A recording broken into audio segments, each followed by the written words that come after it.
Entonces, un poquito en la introducción, el objetivo de cualquier tratamiento de la luxación en displasia el desarrollo de la cadera es mantener una reducción estable y concéntrica de la cadera con una relación congruente entre la cabeza femoral y el acetábulo. Digamos que este es el principal objetivo,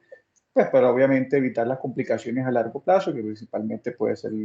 la artrosis a nivel de la cadera de estos niños. Entonces, ¿qué es lo que pasa? Pues, ¿por qué se produce la reluxación? Que ver que si fueron por dificultades en cuanto a la parte técnica en el procedimiento o si es una complicación inherente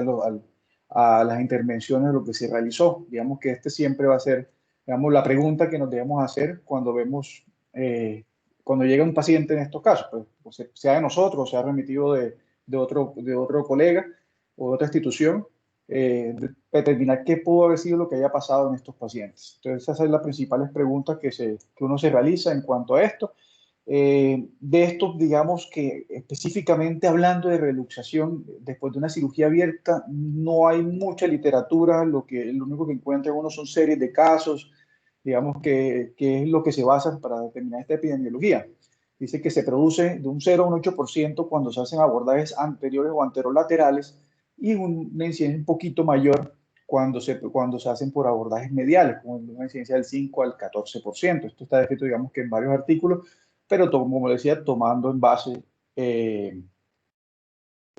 reportes de casos. Entonces, digamos, ¿qué hay que hacer cuando lo encontramos a esto? Hay que determinar, digamos, que el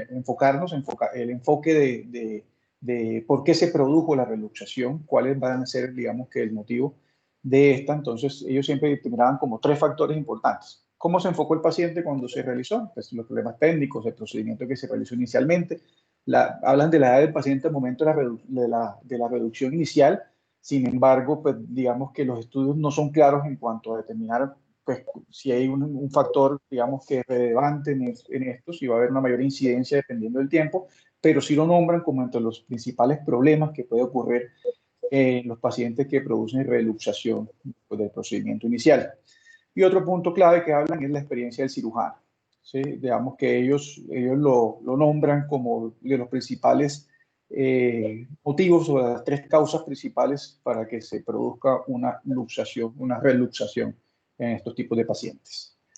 Pero como les había dicho, son pocos los estudios. O sea, realmente no encontré estudios que sean fuertes epidemiológicamente, que nos puedan determinar cuáles son las causas. Simplemente los estudios son retrospectivos a ver de sus series de casos o estudios de corte mirando a ver qué fue lo que le pasó a los pacientes que les presentaron o presentaron este tipo de luxaciones. Entonces, en cuanto al enfoque, ya está descrito, pues digamos que desde mucho tiempo atrás, que la anteversión femoral y la anteversión acetabular son sumamente importantes o brindan un papel importante en la estabilidad después de una luxación, perdón, después de un procedimiento quirúrgico en el manejo de los pacientes con displasia del desarrollo de la cadera. Entonces, inicialmente este estudio de Sarban en el 2005 pues, realizó una comparación en cuanto a la toma de tomografía axial computarizada en pacientes que presentaban en tres grupos poblacionales, los que presentaban displasia, perdón, los que eran pacientes normales, pacientes con subluxación y pacientes con luxación, determinando que, determinando que ellos con este estudio, pues, digamos que con sus pacientes que concluyeron, pues, si nos damos cuenta, los pacientes que eran normales eran solamente 10, pacientes subluxados 19 y pacientes luxados 25. Con este estudio pues determinaron que lo único que tenía una relación estadísticamente significativa era la anteversión acetabular. La anteversión femoral encontraron que estaba muy similar en los tres grupos poblacionales. Sanker en el 2009, perdón, también hizo un estudio pues, determinando la relevancia de la anteversión femoral en la estabilidad de la cadera en los pacientes que eran llevados a cirugía abierta de la luxación del desarrollo de la cadera, pero este estudio lo fue con radiografías, en el cual le tomaba una visión AP y una visión lateral y por pues, reglas de aritmética tomaban la distancia del centro de la cabeza hasta como el eje de la diáfisis, en tanto en la versión AP y lateral, pues digamos, y el vector resultante se medía el ángulo del vector resultante entre estas dos líneas y determinaban como la anteversión femoral, encontrando que digamos que había una relevancia en los pacientes. Sin embargo, había una variabilidad grandísima entre pacientes que estaban en cero a pacientes que tenían intervención femoral de 50 grados, en lo cual decía, puede ser, pero pues digamos que existe mucha variabilidad en cuanto a los valores, entonces podían determinar si exactamente esto podría ser específico o lo único que nos podría determinar la estabilidad en cuanto a la cadera. Ya entrando, buscando estudios que nos hablaban específicamente de reluxación después de la reducción abierta, encontré este estudio publicado en el 2005 en International Orthopedics, un estudio que he hecho en Glasgow, Escocia, la cual hicieron un estudio retrospectivo en 17 pacientes, en las cuales 15 eran mujeres, que habían sido manejadas desde el 81 hasta el 96, que habían presentado una luxación después, una luxación recurrente o persistente después de haberle hecho un intento de reducción abierta. Estudios pues solamente, digamos que solamente cogieron pacientes con displasia de sueño típica, pues digamos que no teratológica, no asociada a ninguna enfermedad neuromuscular, para digamos que aislar simplemente los pacientes con este tipo de patología. Y determinaron, pues digamos que publicaron o mostraron cuál había sido sus resultados, digamos que en cuanto al seguimiento de los pacientes que habían sido desde el momento que le habían realizado la primera reducción abierta y qué fueron los hallazgos que encontraron intraquirúrgicos y cuáles habían sido el procedimiento que se les había realizado y obviamente los resultados en cuanto a funcionalidad, radiografía y digamos y riesgo, pues digamos como la principal complicación, presentar necrosis avascular. Lo vemos, pues, digamos que está en la tabla los 17 pacientes y digamos que lo principal que encontraron al momento de la revisión era persistencia del pulvinar, digamos que dentro de la cavidad acetabular. Encontraron casi que en todos los casos, excepto en el caso número 15. También, pues, digamos que encontraban procedimientos, pues, digamos, a nivel de tendón del psoas, digamos que otro tipo de hallazgos. En cuanto a los manejos, pues, básicamente se le hizo osteotomía acetabular en varios pacientes, digamos que un shelf o digamos, una tectoplastia, no especificaban exactamente cuál tipo de tectoplastia, procedimientos de rotación del acetábulo con osteotomía femoral y acortamiento del fémur.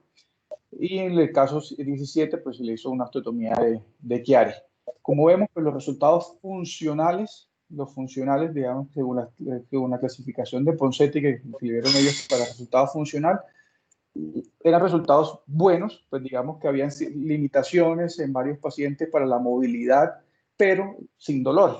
En la mayoría en los peores resultados en cuanto a la parte funcional. En cuanto a la clasificación, digamos, radiológica de los resultados según Severin, pues sí encontraba en varios casos sí persistía la subluxación después de esto. Y en 4 de los 17 pacientes, según la escala de la resolución de Calanchi para necrosis vascular, presentaban daño a nivel de la cadera.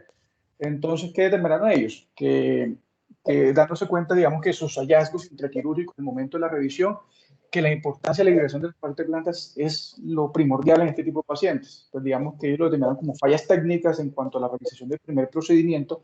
encontrando, digamos, que de pronto se hizo una liberación inadecuada de los tejidos blandos, lo cual iba a predisponer a los pacientes a esto. Sin embargo, pues digamos que lo que ellos encontraron en cuanto a los resultados clínicos como radiológicos, que no eran muy buenos en este tipo de pacientes, por lo cual digamos que lo principal es evitar que se nos subluxen, mirar a ver qué es lo que estaban haciendo mal en el procedimiento inicial. Entonces, digamos que la liberación de las partes blandas en los procedimientos, en las pacientes que eran unilaterales, pues digamos, lo determinaron como una sumamente, como la mayor importancia en cuanto al tratamiento inicial, pero hablaban que les quedaban las dudas en los pacientes que presentaban luxación bilateral, porque no encontraban como hallazgos claros, entonces pues de pronto determinaban que si era algún factor biológico que era lo que lo estaba predisponiendo a las luxaciones. Un poquito más adelante, en el 2011, Sanker pues, publicó cuáles son los factores de riesgo para la falla después de una reducción abierta tras el desarrollo de la cadera. Hicieron una corte, pues digamos que emparejando varios pacientes, se cogieron 22 pacientes y cogieron un grupo control de 22 pacientes que también habían sido llevados a reducción abierta, de los cuales no presentaban subluxación, tratando de buscar, digamos, cuáles eran los hallazgos intraquirúrgicos más importantes en cuanto a esto. Si nos damos cuenta, en el tema que no, como lo estoy colocando, no tengo para señalarles, las razones subjetivas, pues lo que encontraron en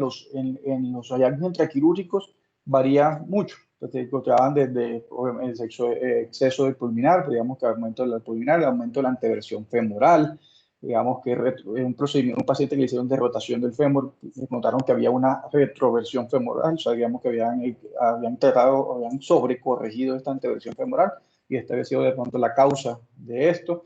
Digamos que había sido, las variaciones son muchas, desde tejidos blandos como la parte tanto acetabular como la parte femoral. Entonces, ellos, pues, en los hallazgos, cuando hicieron la revisión, también se dieron cuenta, sin embargo, no lo colocan en su tabla de resultados, la espica después de la cirugía. Notaron con un hallazgo importante el grado de abducción. Cuando los pacientes tenían una abducción menor, podían presentar o tenían mayor riesgo de luxación en el posoperatorio. Y que la anteversión femoral y acetabular era un factor sumamente influyente en los procesos de reluxación, como lo vemos, incluso, como lo habíamos notado en el estudio anterior, los pacientes básicamente que eran llevados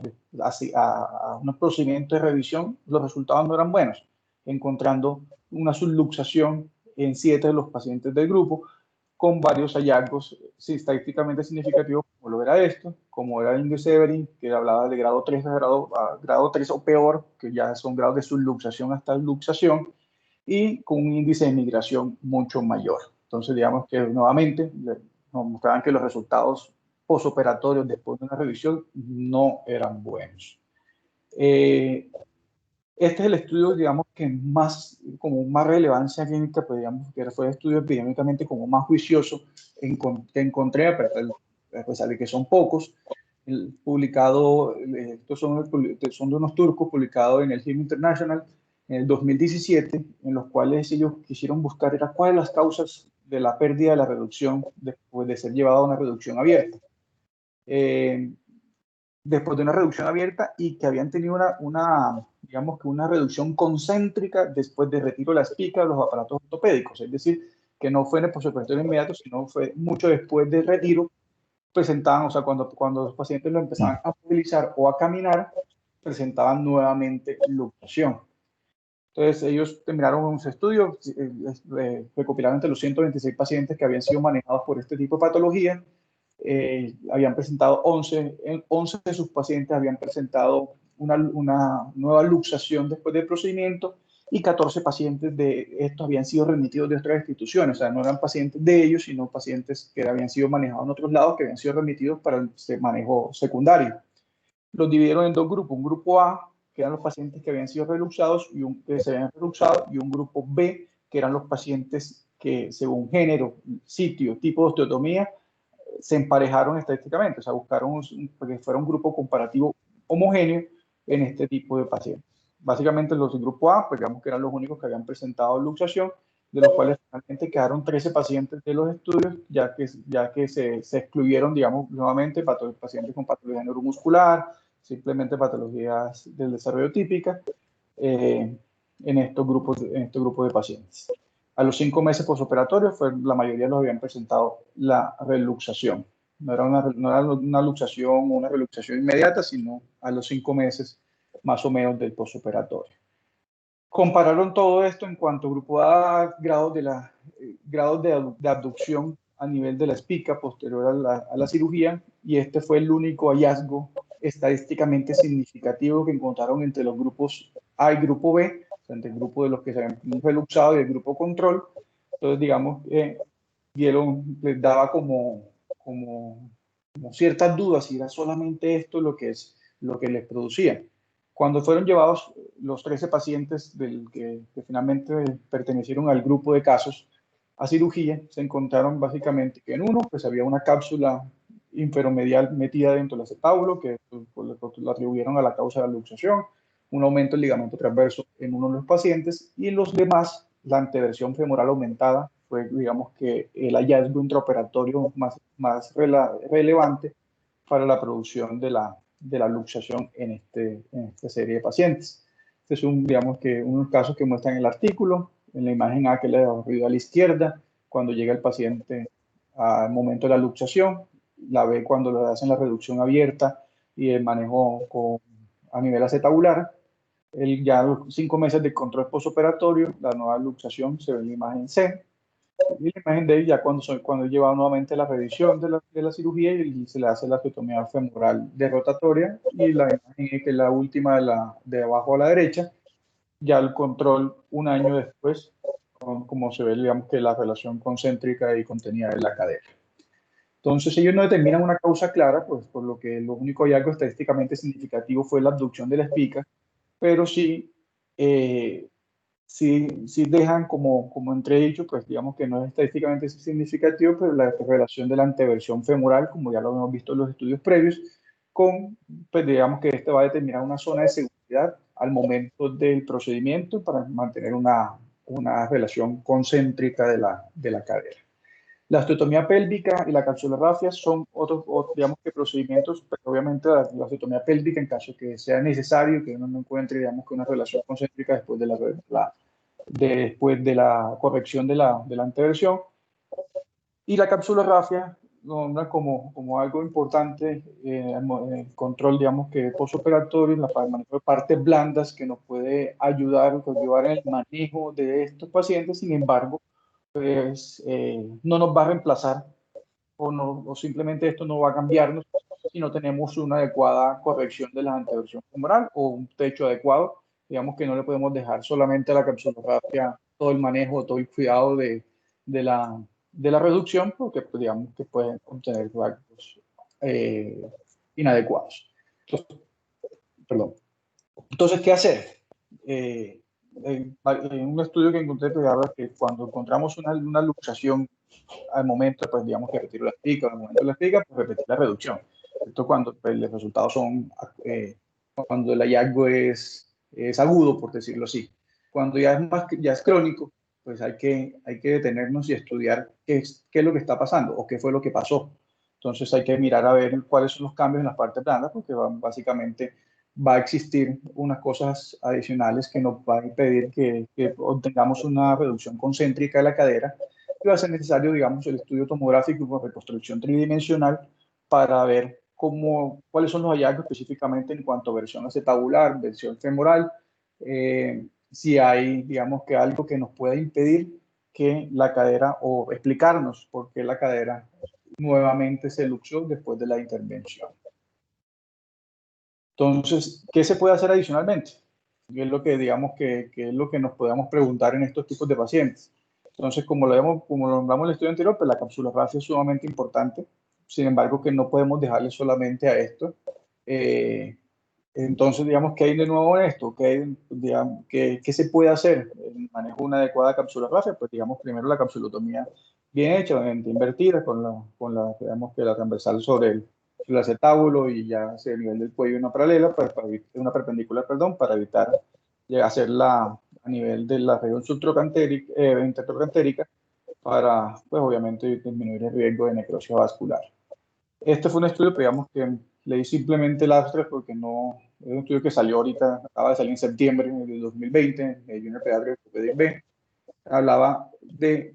el uso de suturas de anclaje en estos pacientes que presentaban luxación como una nota técnica, pero sin embargo, pues el estudio son en 23 pacientes únicamente, en los cuales ellos hablan que no tienen luxación, pero que necesitan pues, mayor volumen y mayor seguimiento en este tipo de pacientes, pero digamos que nos da de pronto como una visión o como algo que podemos ir viendo, esperando a ver cómo va a futuro el uso también para aumentar o mejorar digamos que la capsulorrafia mediante el uso de suturas de anclaje. La aumentación o aplicatura del ligamento redondo es otra cosa que digamos que otro procedimiento que está descrito como en ayuda de esto, que inicialmente pues las notas técnicas o todo lo que se describió en cuanto al uso de la aumentación o transferencia del ligamento redondo en los pacientes que eran llevados a reducción de una luxación con patología de desarrollo de la cadera. Inicialmente la publicaron en el 2008, una nota técnica en la aumentación de estos pacientes, en la cual se realizaba por vía medial, por vía de los doctores de Ludlow, y por vía anterior. Ellos mostraban sus 21 pacientes, de los cuales entre los primeros 14 eran pacientes únicamente con displasia del desarrollo de la cadera, los cuales de esos de esos 14, 4 se les realizó por abordaje arterial y los demás eran por abordajes mediales. Y a los otros pacientes ya eran pacientes con patología neuromuscular, como parálisis cerebral o mielomeningocele, en las cuales, pues digamos que como vemos en la imagen de la derecha, más o menos la técnica quirúrgica con la elongación del ligamento redondo, se corta se separa con suturas y se va a fijar previamente a una liberación con gubia, digamos que para donde va a ir la célula donante, mediante suturas se realiza una reinserción o una aumentación recortando este ligamento y ellos encontraron en sus 21 pacientes que no presentaban luxación. Sin embargo, como lo digo, esto es un estudio de resultados tempranos, publicado en el 2008. Revisé y busqué a ver si pues, tenía resultados ya después de 2008, 12 años después de este tipo de este procedimiento, y realmente no hay estudios nuevos de este tipo de autores como el seguimiento de sus pacientes. Entonces, digamos, como da una pregunta de ¿sí? ¿Qué ha pasado? ¿Qué pasó con el procedimiento de ellos ya con el seguimiento a largo plazo? Digamos que, sin embargo, en adición a una intervención, en adición a la reducción abierta, pues digamos que puede ser algo importante para ya el control y evitar una nueva luxación en este tipo de pacientes. Entonces, como le había dicho, eran 21 niñas, 23 caderas, la mayoría eran por abordaje medial del Lunlock y un grupo pequeño habían sido por abordaje anterior. Ellos encontraron que no tenían luxaciones y solamente en un paciente presentaron una necrosis avascular. Pero pues el seguimiento en el tiempo, pues no sabemos qué pasó más con esos pacientes o qué va por futuro con este tipo de procedimientos. ¿Qué más se puede realizar? Digamos que yo aquí, pues, digamos que me enfoqué mucho más en lo que se puede realizar sacando la corrección de la anteversión femoral y sacando, pues, digamos que la parte de la acetabular, pues, porque digamos que esto ya va a ser inherente de que hay que realizar algo. Entonces, adicionalmente, también está descrito el uso del PIN vitrocantérico pues, digamos que escribió el doctor Castañeda en este artículo en el 2015. Históricamente, pues, el doctor Sarasa me contó, digamos, que cuando él llegó, pues todo el mundo lo hacía y él se preguntaba, pues, si esto funcionaba o no funcionaba. Entonces, digamos que este estudio que trataron de determinar si era seguro y eficaz el uso de este PIN transarticular posterior a la reducción,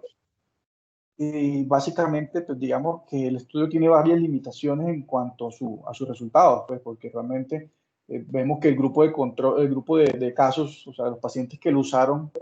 eran 645 pacientes comparándolo contra 24 controles que no se les realizó, contando en el grupo de casos una reducción de 24 casos que le daba un 3.8% y en el grupo de control por 4 casos que le daba un 12%, que no era estadísticamente significativo, pues por lo que obviamente encontramos una diferencia grandísima en el número de casos y controles. Lo único que sí era muy similar era el día, el momento que se presentaba la luxación. Entonces, revisando los protocolos que ellos usaron para el uso del PIN, quién lo usaban, cuándo lo retiraban, el momento de la inmovilización, era muy variable. Básicamente no era homogéneo en cuanto a cuándo lo quitaban. O sea, básicamente el mayor número de pacientes que lo usaban, a las 6 semanas se le retiraba el PIN, se le hacía un cambio en la espica por 6 semanas más y digamos que ahí completaba más o menos 2 o 3 meses. Y encontraron que la luxación se presentaba casi que similar en el grupo de casos a los 62 días en promedio y en el grupo de control a los 58 días. Entonces nos da una duda de decir, se luxan al mismo momento, si esto realmente está cambiando en algo,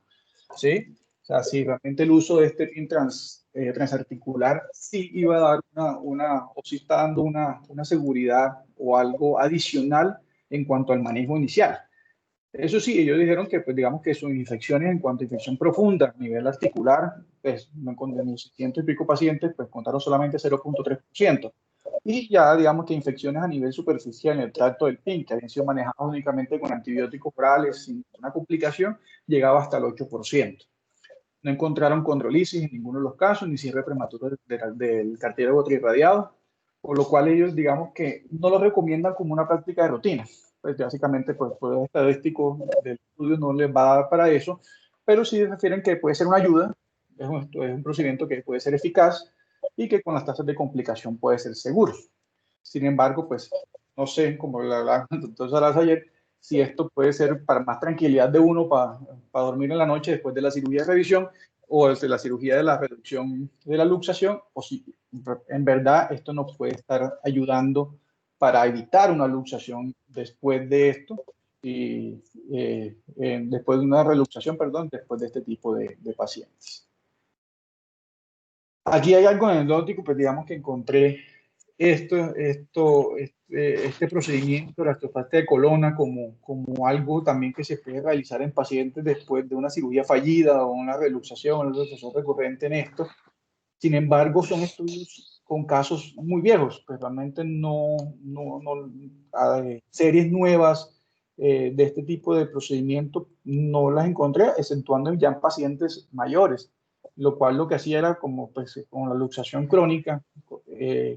la cápsula articular va a producir una metaplasia, un aumento del grosor. Lo que hacían básicamente pues la cara estaba luxada, limpiar el acetábulo hasta ver el cartílago trirradiado, porque pues digamos como sucede, va a haber un aumento también de la metaplasia que va a disminuir el continente, o sea, va a disminuir la capacidad del acetábulo y lo que realizaba aprovechando la cápsula articular engrosada era hacer una aplicatura sobre toda la cabeza y esto reducirlo. ¿Sí? Como les digo, pues digamos que la serie de casos, nuevamente lo que se basa en el artículo este que revisé, hablan que los estudios eran prometedores, resultados prometedores, pero eran estudios publicados a finales de los 70, comienzos de los 80, entonces realmente no hay estudios nuevos o seguimientos a largo plazo que nos hablen de este tipo este tipo de procedimiento en cirugía fallida, de reducciones abiertas, pues puede traernos resultados favorables o no. Ya como cosas ya adicionales, pues digamos que ya cuando son casos ya mucho más extremos que no se puede realizar, pues digamos que aquí hablan pues y ya como la artroplastia de cadera como un procedimiento, pues el soporte pélvico también entraría, digamos que previo a esto también como una alternativa en cuanto al manejo. Entonces, como comencé la charla mostrando el caso de la paciente que se operó la semana pasada, ¿qué pasó con ella? Entonces, como habíamos visto las imágenes, los que llegaron y comentaron después, que no alcanzaron a ver pronto la imagen inicial que nos trajo a hablar este tema. Esta es una paciente que nos llegó a consulta ya 7, 8 años,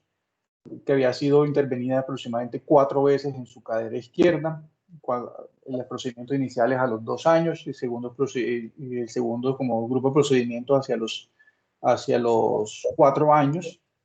de una paciente de difícil acceso, de una zona rural, pues digamos que difícil llegar, se perdió más o menos 3 años, digamos que tuvo bastante, también técnicamente una paciente de difícil seguimiento. Entonces llegó así a consulta, esta fue valorada inicialmente por el doctor Zuluaga, que fue el que le solicitó esta radiografía porque no tenía radiografías actuales, y con estas imágenes se le solicitó una tomografía para realizar pues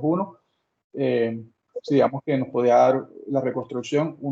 digamos que unos parámetros adicionales en cuanto a esto. En la historia clínica no hablaba básicamente de los procedimientos antiguos, que era lo que se le había realizado o no se le había realizado, pero pues lo que vemos en la imagen, pues se le puede realizar una osteotomía pélvica, pues sea un péndulo o un Solter, y la osteotomía rotatoria del fémur, aparentemente pues, con lo que imaginamos que tiene con la placa. Sin embargo, los hallazgos, esta es la tomografía, con la reconstrucción tridimensional de la tomografía, pues ya vemos que la cabeza pues, empieza a tener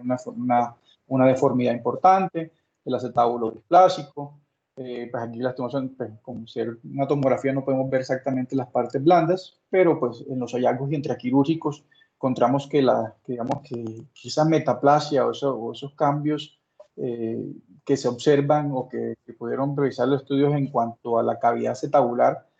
lo encontramos claramente ellos. Cuando abrimos la paciente, pues obviamente encontramos pues la luxación anterior con una metaplasia capsular, una cápsula engrosada, extendida bastante importante.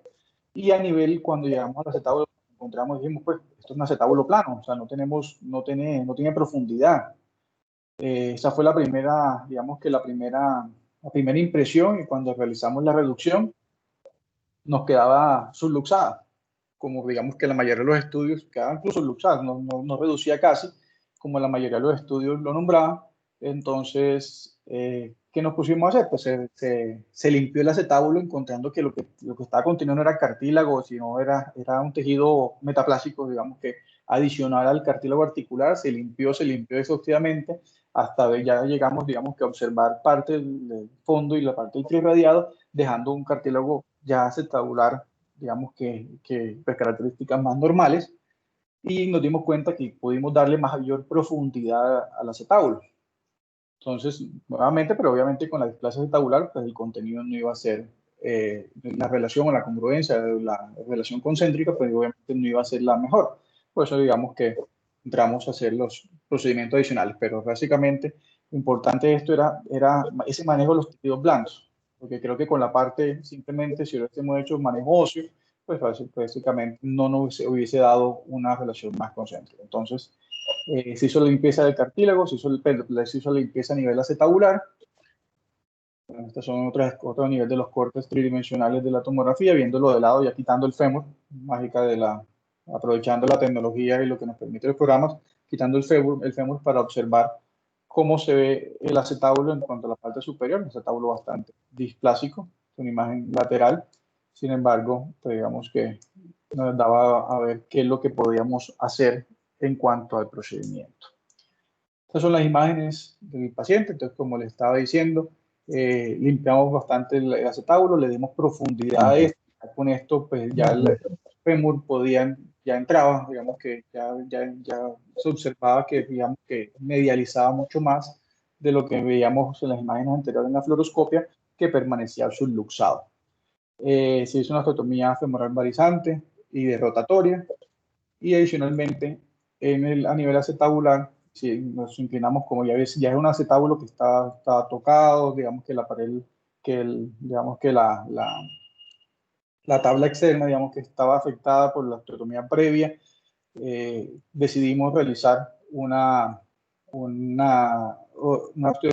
osteotomía pélvica de tipo Chiari, con la cual logramos medializar el segmento distal y observar que teníamos un buen cubrimiento con un ángulo de un centro borde de 25 grados, y vemos que un índice de migración menor, trazando la línea de Perkins, pues un adecuado cubrimiento de la cabeza femoral. Entonces, para llegar a casa, ¿qué es lo importante? Entonces, todos los pacientes, que la reluxación no es frecuente, o sea, no es tan frecuente como podemos pensar, pero va a ocurrir. ¿Y por qué ocurre? Digamos que puede ocurrir, como ya lo habíamos visto, por una técnica quirúrgica inicial, pues poco juiciosa, o digamos que dada por cirujanos que no tienen la experiencia adecuada, que pueden quedar técnicamente componentes que nos van a predisponer a presentar una luxación posterior. Digamos que fue lo que se concluyó en la mayoría de estudios, con series de casos bastante pequeñas, pero digamos que todos llegaban, digamos, como a las mismas conclusiones del manejo inicial. Cuando llega una luxación, ¿qué hacemos? Pues lo más importante es parar, analizar y actuar, es decir, parar, ver qué fue lo que pasó, qué le habían hecho y qué pudo haber fallado, analizar qué le vamos a hacer, porque digamos que enfrentarnos a una nueva cirugía, pues sabiendo o dándonos cuenta que los resultados a largo plazo no eran los mejores en la mayoría de los pacientes, en cuanto a resultados radiológicos más que todo, porque los funcionales, como nos dimos cuenta, pues básicamente los pacientes poco presentaban dolor posterior, y pues ya en el momento de actuar en la cirugía, pues tener todas las herramientas o todas las cosas a la mano para poder realizar una cirugía adecuada y digamos que un resultado y que no se nos luxe nuevamente, que es lo más importante en este tipo de pacientes. Muchas gracias.